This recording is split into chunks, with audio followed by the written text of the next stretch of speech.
নমস্কার। আশা করি আপনারা সবাই খুব ভালো আছেন। নতুন নতুন রান্নার ভিডিও পেতে চ্যানেলটিকে সাবস্ক্রাইব করে পাশে থাকুন এবং ভিডিওটি শেষ পর্যন্ত দেখতে থাকুন। আজকে রান্নার জন্য নিয়েছি থোড়গুলোকে এইভাবে ছোট ছোট করে কেটে নিয়েছি। থোড়গুলো কেটে কিছুটা হলুদ দিয়ে জলের মধ্যে রেখেছিলাম যাতে কষটা বেরিয়ে যায়। তারপর পরিষ্কার জল দিয়ে থোড়গুলোকে ধুয়ে নিয়েছি।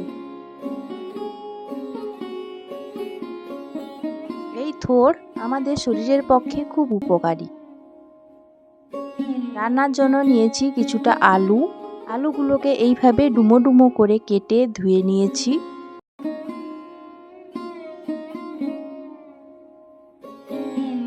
কড়াইতে দিয়ে দিচ্ছি কিছুটা জল গরম হয়ে গেছে। জলের মধ্যে দিয়ে দিচ্ছি হলুদ গুঁড়ো,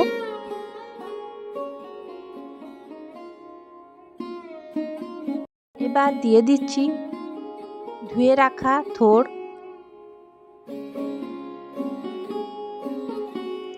কিছুটা সেদ্ধ হয়ে গেছে। দিয়ে দিচ্ছি কেটে রাখা আলু। রান্নার জন্য নিয়েছি পেঁয়াজ কুচি, ফোড়নের জন্য নিয়েছি গোটা শুকনো লঙ্কা, কিছুটা গোটা জিরে, আর নিয়েছি কিছুটা দারুচিনি, নিয়েছি চিনি, নিয়েছি হলুদ গুঁড়ো,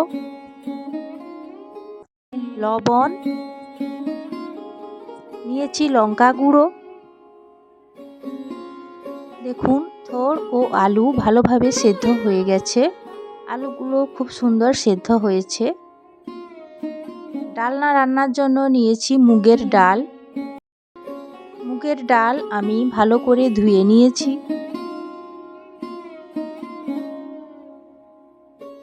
নিয়েছি মাছের মাথা লবণ ও হলুদ মাখিয়ে রেখে দিয়েছিলাম। মাছের মাথাটাকে উল্টে পাল্টে ভালো করে ভেজে নিচ্ছি। একদিক ভাজা হয়ে গেছে, এবার উল্টে দিচ্ছি। এইভাবে উল্টে পাল্টে মাছের মাথাটা ভালো করে ভেজে তুলে নিচ্ছি।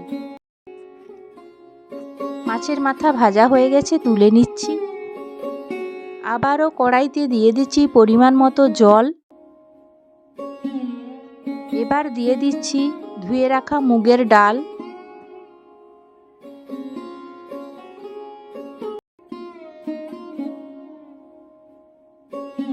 দিয়ে দিচ্ছি পরিমাণ মতো লবণ। ডাল সেদ্ধ হওয়ার জন্য ঢাকা দিয়ে দিচ্ছি। কিছু সময় পর ঢাকনা খুলে নিচ্ছি। ডাল খুব ভালোভাবে সেদ্ধ হয়ে গেছে। দেখুন ডালটা খুব ভালোভাবে সেদ্ধ হয়ে গেছে। এবার দিয়ে দিচ্ছি আগে থেকে সেদ্ধ করে রাখা থোড় ও আলু। খুন্তি দিয়ে ভালো করে নাড়াচাড়া করে ডালের সঙ্গে থোড় ও আলু মিশিয়ে নিচ্ছি।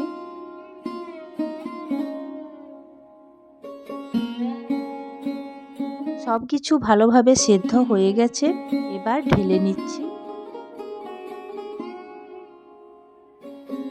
ঢেলে নিয়েছি আমি। ডালটা ফোড়ন দেওয়ার জন্য কড়াইতে দিয়ে দিচ্ছি সর্ষের তেল, দিয়ে দিচ্ছি গোটা শুকনো লঙ্কা ফোড়ন,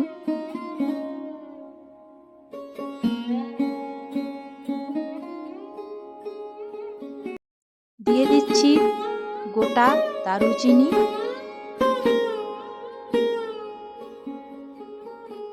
কিছুটা গোটা জিরে দিয়ে দিচ্ছি।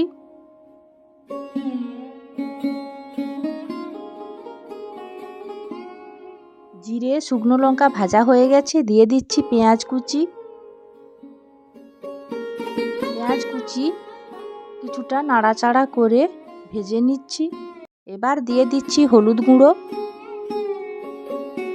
দিয়ে দিচ্ছি লঙ্কা গুঁড়ো, পরিমাণ মতো লবণ দিয়ে দিচ্ছি।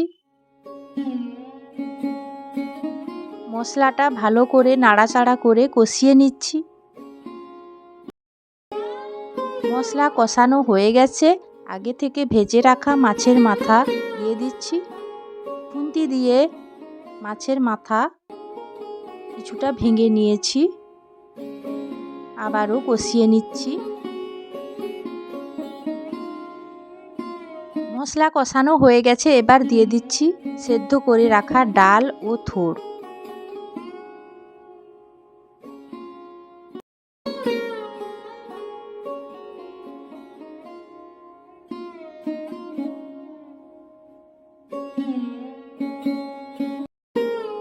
স্বাদের জন্য দিয়ে দিচ্ছি কিছুটা চিনি। নাড়াচাড়া করে চিনি মিশিয়ে নিচ্ছি।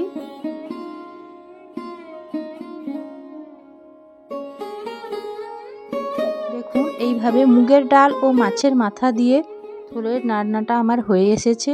এবার ঢেলে নিচ্ছি। থোড়ের ডালনা আমার তৈরি হয়ে গেছে। থোড়ের ডালনা খেতে তো খুব ভালোই লাগে, তাছাড়া থোড় আমাদের শরীরের পক্ষে খুব উপকারী, তাই সকলের খাওয়া উচিত।